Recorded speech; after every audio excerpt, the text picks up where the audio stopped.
I had no idea how close I was to disappearing. Years later, Mom told me that she wasn't sure they could afford a child when she learned she was expecting me. They were barely making ends meet, and Dad wasn't earning much. However, my grandparents, my dad's parents, later learned about the pregnancy.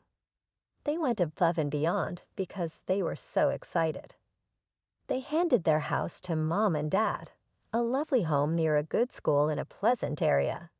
They even pledged to provide financial assistance. Life was nice for the first few years after I was born in that household. When Mom was at work, Grandma and Grandpa were there to pick me up and look after me. When Mom wasn't looking, they would tell me tales, take me to the park, and give me goodies.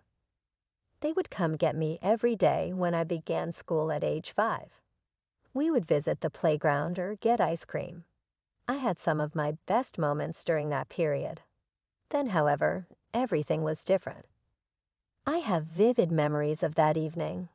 The shouting woke me up when I should have been asleep. Dad and Mom were fighting like crazy. While I was unable to understand what they were saying, I could catch phrases like betrayal and how could you. When the front door slammed, I heard it. I caught a glimpse of Dad limping to his car through my window.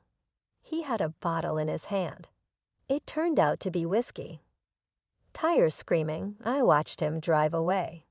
My dad wasn't alive when I last saw him. 2 policemen knocked on our house early the next morning. When they informed Mom that Dad had been in an accident, Mom fell apart. He had driven off the road after losing control of the vehicle. He failed to show up. The funeral went by quickly. I recall clutching Mom's hand while I tried to figure out why everyone was sobbing and why Dad was in a box. Grandma and Grandpa were there, embracing me firmly, tears streaming down their faces. However, things quickly altered following the funeral. Mom recovered too soon, it seemed. She found a new boyfriend in a matter of months. They were married and Mom was expecting again before I knew it. Mom informed me, "You're going to have a little sister, Carol, with a gleam in her eyes." Isn't that exciting? Uncertain of how to feel, I nodded. I missed Dad, and everything was changing so quickly. Grandma and Grandpa were also missed. I had no idea why they stopped coming around. "Mom, why don't Grandma and Grandpa visit anymore?" One day I inquired. Mom's expression grew stern. "Caroline, they no longer want anything to do with us. I've created a new family, therefore they left us." Her expression then softened. "At least they helped pay for your schooling and left us the house. We should be grateful for it." A few months after Mom's second marriage, my younger sister came. Even as a little child, I recall Mom stating that she was born early, but I didn't feel comfortable with that explanation. However, I was too distracted by the abrupt changes in my life to give it any thought. Mom continued to work as a salesperson, and my new stepfather, Frank, was a driver. Although we were far from wealthy, I was informed that we always had enough for the necessities. It was obvious that I was not very popular with Frank. Every time I talked, he would tighten his jaw and look at me across the dining table. He would yell at Mom, "Can't you keep that kid quiet? I'm trying to eat in peace here." His mother would rush to appease him. "Why don't you go to your room, Carol, honey? Later, I'll bring you food." These instances increased in frequency over time. Anything seemed to irritate Frank, especially me, and he had a short fuse. When Mom wasn't around, his face would contort in disdain as he called me names. He would spit out, "You're nothing but a freeloader, a load. You are aware of it, aren't you?" With a mute nod, I fought back tears. I mean, what else could I do? My sister and I were treated quite differently by Frank. He was all smiles and love with her. He would give her toys, bounce her on his knee, and talk to her in a voice so lovely it made my stomach flip. "My little angel is there. Daddy has a surprise in store for you." Mom began looking for methods to hide me from view in an effort to keep Frank pleased. Every time Frank got home, she would go to my room and shut the door after me. For hours, I would sit there and listen to the noises of a contented family on the other side, talk, laughter, and the clatter of silverware on plates. I couldn't understand why I was treated like an unwanted visitor, why I had to dine by myself in my room, and why I couldn't roam about freely in my own house. As I grew older, the isolation intensified. Family holidays, I wasn't invited. Trips to visit Frank's friends and relatives, I was left behind. Even when people came to our house, I was told to stay in my room and keep quiet. "We don't want to upset Frank," Mom would say, her eyes pleading. "You know how he gets." And I did know. I'd seen his rages, heard the crashes and bangs when something set him off. So I stayed quiet. I stayed out of the way. I became a ghost in my own home. The only times I felt any semblance of normalcy were the rare occasions when Mom would take me shopping or run errands with her. But even then, there was no room for fun or freedom. It was all business, quick and efficient, always with an eye on the clock.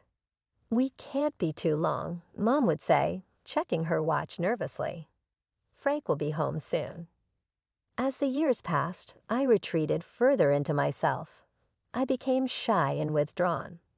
At school, I barely spoke to anyone. But in the privacy of my room, in the worlds I created in my mind, I found an escape. I'd make up stories, grand adventures where I was the hero, where I was wanted and loved. When I turned 16, my life took an unexpected turn. Spending most of my time alone in my room, I'd become pretty good at using the internet to escape my reality. One day, I stumbled upon an online publishing house that was looking for fresh voices in children's and young adult literature. On a whim, I submitted some of my stories. To my shock, they loved them. Before I knew it, I was working with them regularly, writing stories, and helping develop educational apps for kids and teens. For the first time in years, I felt proud of myself. My ideas were popular, my stories were being published, and best of all, I was earning my own money. I saved every penny I could, watching my bank account grow with a sense of excitement I'd never felt before. One day, feeling particularly bold after a big payment came through, I decided to share my success with Mom. We were alone in the kitchen. Frank was out on a long-haul drive, and my sister was at a friend's house. "Mom," I said, my voice shaking a little, "I've got something to tell you. I've been working for this publishing house, writing stories and stuff, and well, I'm making pretty good money." Mom's eyes widened. "Really? Oh, Carol, that's wonderful. I always knew you were a smart girl." Her praise, so rare these days, made me glow. But then her expression changed, becoming calculating. "You know," she said, leaning in close, "this is perfect timing.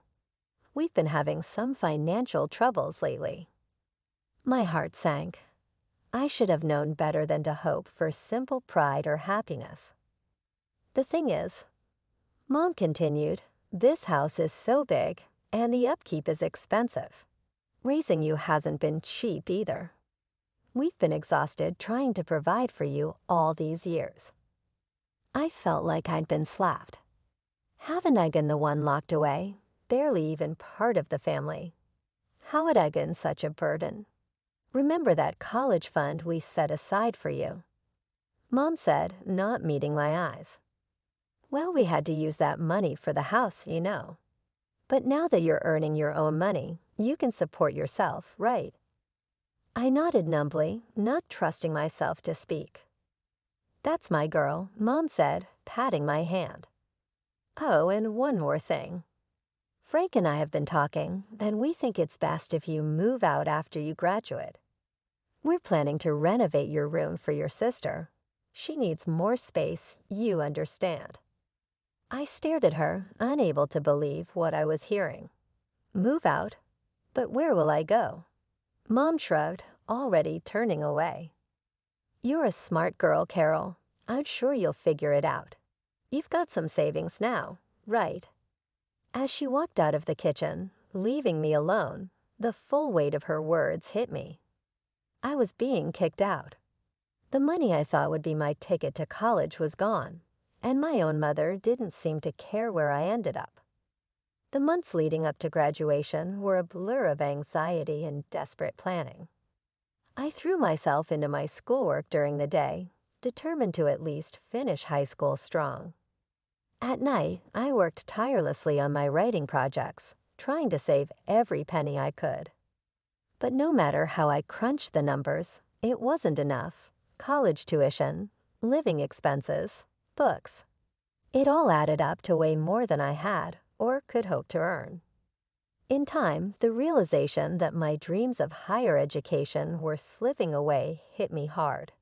I tried to talk to Mom about it once, hoping against hope that she'd have a change of heart. Mom, I've been looking at college costs, and I don't think I can. She cut me off before I could finish. Carol, we've been over this. You're on your own now. You'll figure it out. The day of graduation came and went. I should have felt proud and accomplished. Instead, I felt numb. The next morning, Mom appeared in my doorway with a couple of cardboard boxes. Time to pack up, Carol, she said, her tone eerily cheerful. Your sister's so excited about her new room. I packed my life into those boxes, fighting back tears. When I was done, Mom helped me carry them to the front door. As I stood on the porch, my meager possessions at my feet, Mom gave me a quick, awkward hug. Good luck out there, she said, and then the door closed behind her. I stood there for a moment, shell-shocked. Then, taking a deep breath, I picked up my boxes and walked away from the only home I'd ever known. With what little money I had, I managed to rent a tiny studio apartment. It was in a sketchy part of town, and the sound of sirens often kept me up at night, but it was mine. I decided to postpone college for a year. I had no choice, really, and focus on work. I reached out to my contacts at the publishing house, practically begging for more work. To my relief, they were more than happy to oblige. We've been impressed with your work, Carol, my editor told me. How would you feel about writing some children's books for us? I jumped at the opportunity. Soon I was working around the clock, churning out stories and illustrations. The work was demanding, but I loved it. For the first time in my life, I felt like I was good at something, like I had a purpose. Living alone wasn't easy, but I was used to fending for myself. I learned to budget, to cook simple meals, to navigate the public transit system. I even made a few friends in the building, other young people trying to make it on their own. But despite my best efforts, saving for college remained a distant dream. Every time I thought I was getting ahead, some new expense would crop up. A plumbing emergency in my apartment, a laptop repair, a trip to the doctor when I caught a nasty flu. Each setback ate into my savings. It had been a year since I'd left home when my phone rang with a number I never expected to see again. My mother's voice came through, sickly sweet and unfamiliar. Carol, sweetie, how are you? I've missed you so much. Why don't you come visit us this weekend? Suspicion immediately flared in my gut, but curiosity got the better of me. I agreed to visit, packing an overnight bag with a mix of anticipation and dread. As soon as I arrived at my old home, my suspicions were confirmed. Mom was overly affectionate, hugging me tightly and peppering me with questions about my life. It felt artificial, like watching a bad actress perform. Oh, Carol, she said, you must be tired from your trip. Why don't you sleep in your sister's room tonight? She can take the guest room. I nodded, bemused. My sister, now a teenager, rolled her eyes but didn't argue. The next morning, I woke to the sound of familiar voices downstairs. Curious, I made my way to the kitchen, where I froze in the doorway. Sitting at the table were two elderly people I hadn't seen in years, but recognized instantly: my grandparents, my dad's parents. Grandma's eyes lit up when she saw me. "Carol, oh, look how you've grown." I stood there shocked as they explained why they were there. "We're moving to a nursing home soon," Grandpa said, his voice gruff with emotion. "But before we go, we wanted to make sure you're doing well, that you're prospering." "Yes," Grandma chimed in. "Tell us all about your college. What are you studying, dear?" I opened my mouth, not sure what to say when Mom jumped in. "Oh, Carol's doing wonderfully at school, aren't you, honey? Top of her class, just like always." I stared at her, unable to believe the lies flowing so easily from her lips. My grandparents looked pleased, but they still had questions. "That's wonderful," Grandma said. "Could we talk to Carol alone for a bit? We'd love to catch up." A flash of panic crossed Mom's face. "Oh, I don't think that's necessary. Carol's quite busy, aren't you, dear? In fact, we should probably wrap this up soon." She quickly steered the conversation to other topics, barely letting me get a word in. As the visit came to an end, I felt a gentle touch on my arm. Grandma pressed something into my hand, a business card. As soon as my grandparents left, the change in Mom was immediate. Her smile vanished, replaced by a cold, indifferent expression I knew all too well. "Well, that's done," she said, clearing the table briskly. "You should probably head home now, Carol. I'm sure you have things to do." I stood there, the business card burning a hole in my pocket, as Mom shoved me out the door.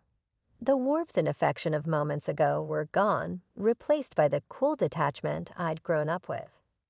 As soon as I got back to my tiny apartment, I pulled out the business card my grandmother had slipped me. With trembling fingers, I dialed the number, my heart pounding in my chest. "Hello." My grandmother's voice came through, warm and familiar despite the years. "Grandma, it's Carol," I said, my voice barely above a whisper. We talked for a while, her voice filled with a mixture of joy and concern.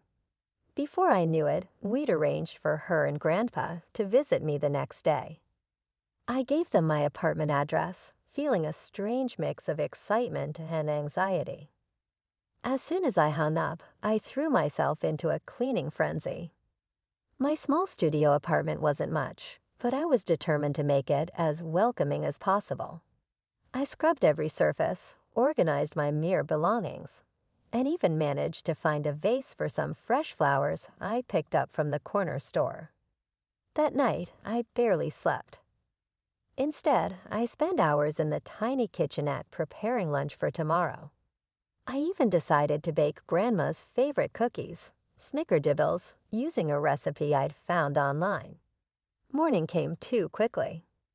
I was just pulling the last batch of cookies from the oven when there was a knock at the door. Taking a deep breath, I smoothed down my shirt and went to answer it. There they stood, Grandma and Grandpa. For a moment, we all just stared at each other, years of separation hanging between us. Then Grandma stepped forward, enveloping me in a tight hug. "Oh, Carol," she whispered, her voice thick with emotion. "Look at you, all grown up." As I ushered them inside, I saw their eyes widen as they took in my small apartment. Confusion flickered across their faces. "Carol," Grandpa said slowly, "why are you living here? Your mother told us you were living in the house." Before I could even begin to explain, they launched into a story that turned my world upside down. "We've always wanted to be part of your life," Grandma said, her eyes brimming with tears. "But your mother, she kept us away." They told me about the night my father died, the real story. My mother had been unfaithful. She was already pregnant with my sister when my father found out. He wanted a divorce, but then the accident happened. I sat there, stunned, as they continued. "The house I grew up in, the one Mom and Frank still lived in, was mine, left to me in my father's will. We've been sending money for your care every month, Grandma said, reaching for my hand. After you graduated, we increased the amount, thinking you were in college and needed more. The room seemed to spin. All this time struggling to make ends meet, and there had been money meant for me, a house in my name. We wanted to make sure you were living comfortably in the house, that everything was okay, Grandpa added. That's why we came to visit yesterday. As I sat there, staring at my grandparents in disbelief, the weight of their words slowly sank in. I felt a surge of emotions, anger, betrayal, and a deep aching sadness for the childhood I never had. I don't understand, I stammered. All this time there was money for me, a house in my name. Grandma squeezed my hand tightly. Tell us everything, Carol. We need to know what really happened. And so I did. I told them about my lonely childhood, confined to my room like a dirty secret. I spoke of Frank's hostility, of always feeling like a burden. I explained how the money for college had been taken away, how I'd been kicked out with nothing but a few boxes of belongings. I've been working nonstop, I said, my voice cracking. Writing children's books, living in this tiny apartment, trying to save for college. I never knew about any maintenance money. As I spoke, I watched my grandparents' expressions change from shock to fury. Grandpa's face turned red, his hands clenching into fists. This is unacceptable, he growled. What your mother has done. It's theft. It's abuse. We're going to make this right, Carol. I promise you that. True to their word, my grandparents sprang into action. They hired a lawyer, one of the best in the city. Over the next few weeks, I watched in awe as they fought tirelessly on my behalf. The court case was brutal. Mom and Frank tried to paint me as a rebellious, ungrateful child who had run away, but the evidence was overwhelming. Bank statements showed years of diverted funds. Neighbors testified about my isolation. In the end, justice prevailed.